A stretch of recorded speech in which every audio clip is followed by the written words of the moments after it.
Hello YouTubers, thought I'd make a short video on the 2022 Ram Limited that I purchased almost a year ago. Thought I would just point out some of the likes and dislikes on this truck after almost 1 year of ownership. Just a quick background, I purchased this truck in January of 2022. This is the Limited Night Edition. And at the time that I was looking for trucks, I wanted to be sure that I found a truck with the level 1 equipment group. And at the time I was searching for trucks, this was very difficult because there were very few Limiteds arriving on the lots, and even fewer of them had the level 1 option group in them. Eventually though, I found one at a dealership about a 45-minute drive from my house. And just to let you guys know, the dealership was selling the truck at $3,500 below MSRP. So if we start looking at some of the likes and dislikes that I've come across, because this is the Night Edition, one of the things that it came with is the soft tonal cover right here. And at first this was a bit of a minor dislike. On my previous truck, I had a fiberglass tonal cover, body paint matching, and so I wasn't so keen because obviously you don't have the security with like you do with a hard cover. Anybody can take a knife and rip open a soft tonal cover. But I come to realize that I never carry anything of value in the truck. Basically, I'm retired and this truck is just a daily driver, so it is not like I'm storing expensive tools or sports equipment. So the soft tonal cover turned out to be okay for me. I really like the fact that you can just roll it back in a matter of a few seconds, or even completely remove it in a few seconds. So that's was initially a dislike, but now it's sort of neutral. The second issue while we're looking there is the truck box itself. It's a 5'7" box. My previous truck was a 6'4" box. And this was something of a bit of a dislike because I was hoping for a 6'4" box. But at the time I purchased the truck in January, every 1500 that was arriving on the lot with the crew cab was a 5'7" box, or a 144 wheelbase, as they were saying on the website. There were no 153 wheelbase trucks. So I had to get used to a bit of a shorter box, and it has made an impact. Just 2 weeks ago I was helping somebody move furniture, and they had a sofa sectional which was 6 foot in length. If I had a 6'4" box, it would have fit in the back, no problem whatsoever. But with 5'7", I basically had to roll back the tonal cover and then shove in the box and let it overhang on top of the tailgate for an overhang of about 5 or 6 inches. So short box is something that, a minor dislike.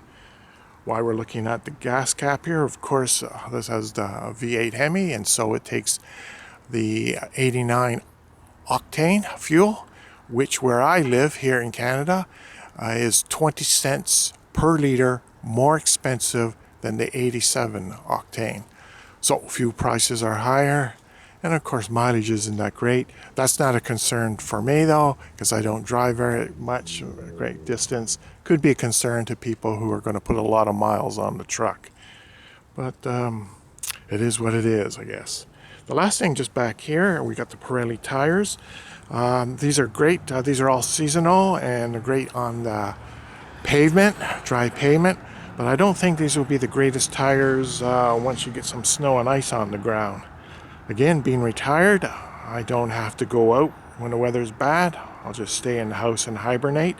But someone who has to be on the road every day, especially if you're in winter conditions, these may not be the greatest tires to have. So, but like I said, in the summer, they're great, good handling and all that.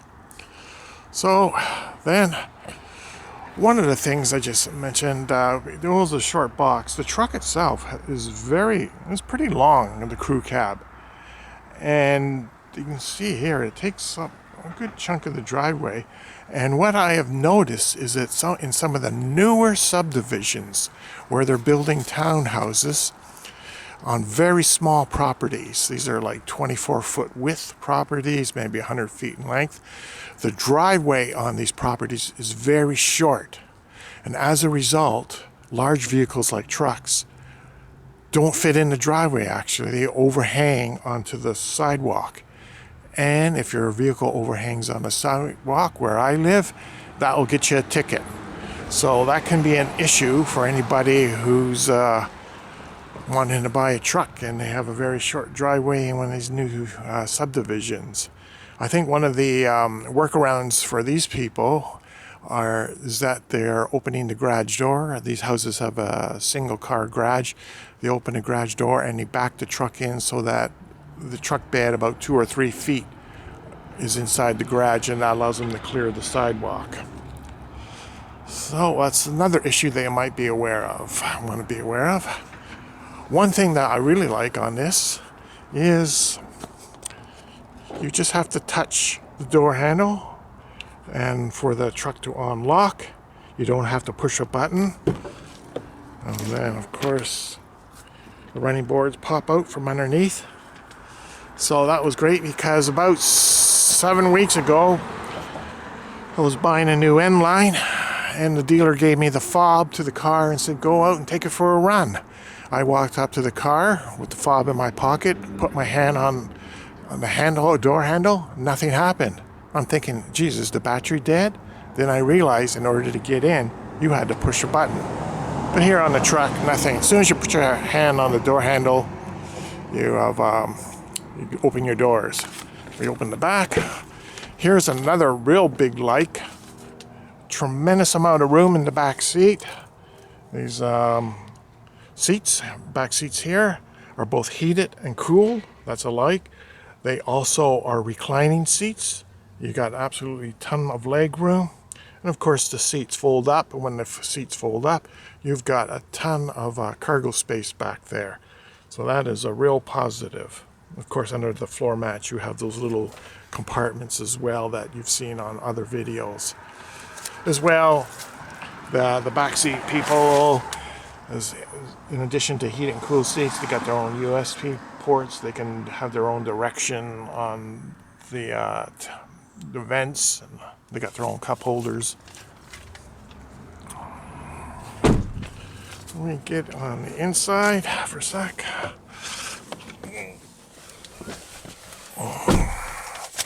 Let's start it up.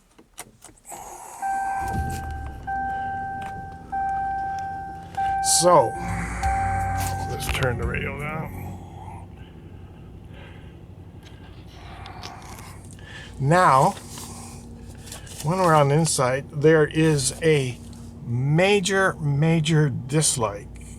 I'm really surprised that this issue exists, and it has to do with the heads-up display. What I've done is I've set the heads-up display to be at its highest location on the window. I've lowered the seat to its lowest position, and when I sit in like a normal sitting position, I do not see the heads-up display. It is too low down on the windshield. In order for me to see the heads-up display, I have to scrunch down a couple inches. Right now, you can actually see it probably shows on the camera. That's only because the truck is pointed upwards due to the incline of the driveway. But in normal driving circumstances, you would not see that heads-up display. It's too far down. To me, I get the feeling like whoever designed this layout, they must have been like 5'8" or something. I'm 6 foot, which is pretty much an average height, and I can't see the heads-up display in a normal seating position. And I've heard that problem with other people. Something to be aware about if you're in the market for this truck. The other issue that I have, it's just a minor issue, is here with our sort of info system and the Uconnect.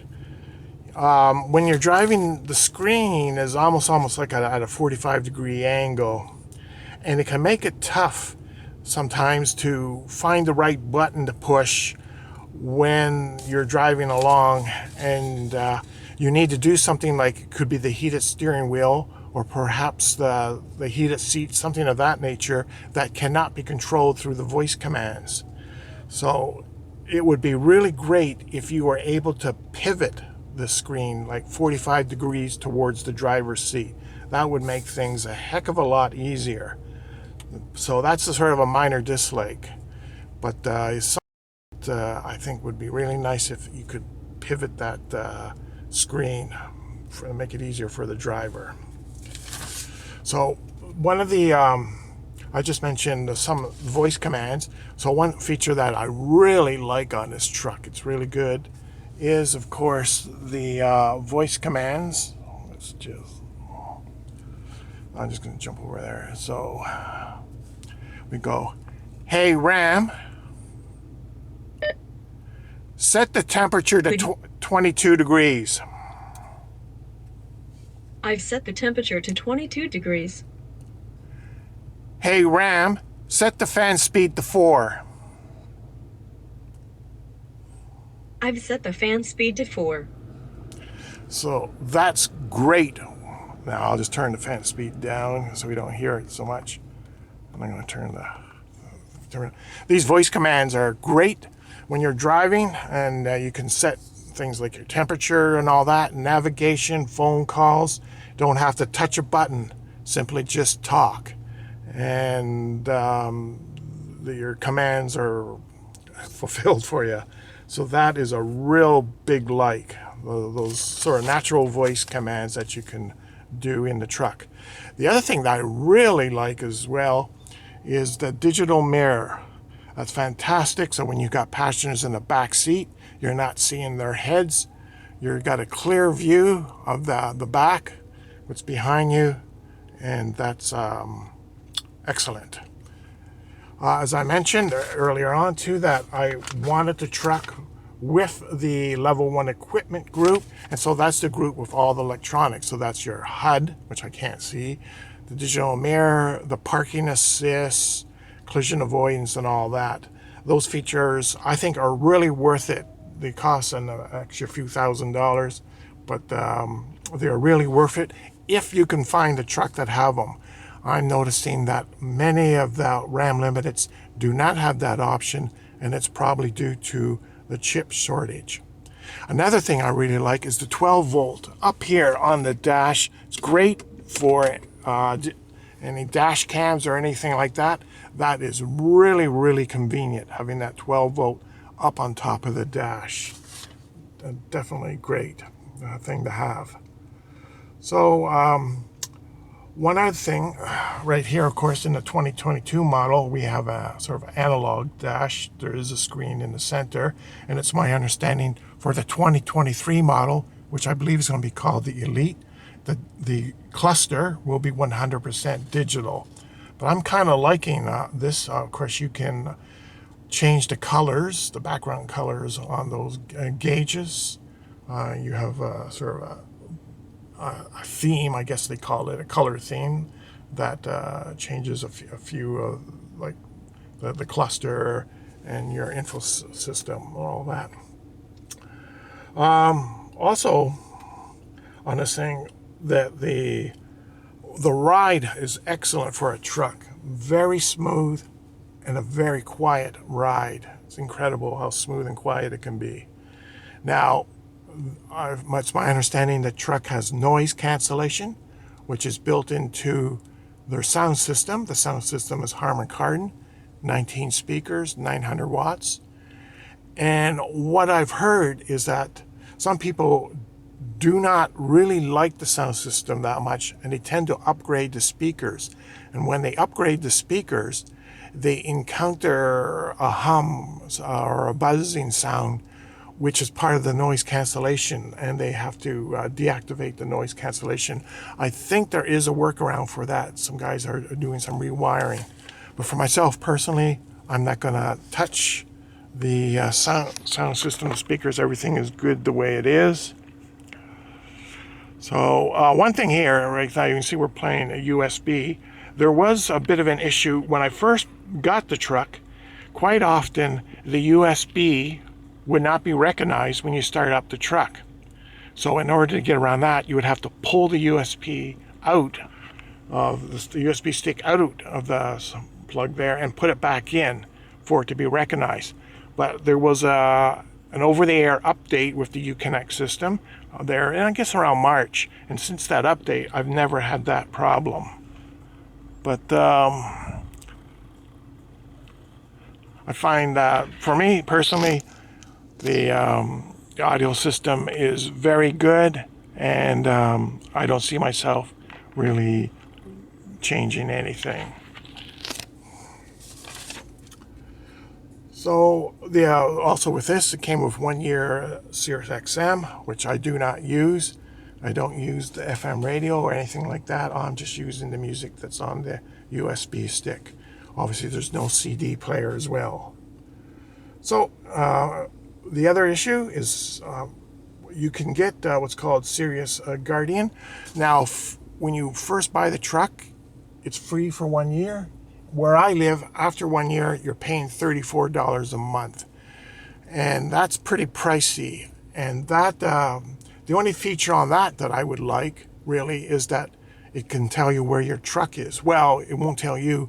If your truck is stolen, you contact Sirius, and they will contact the police and tell them where the truck is.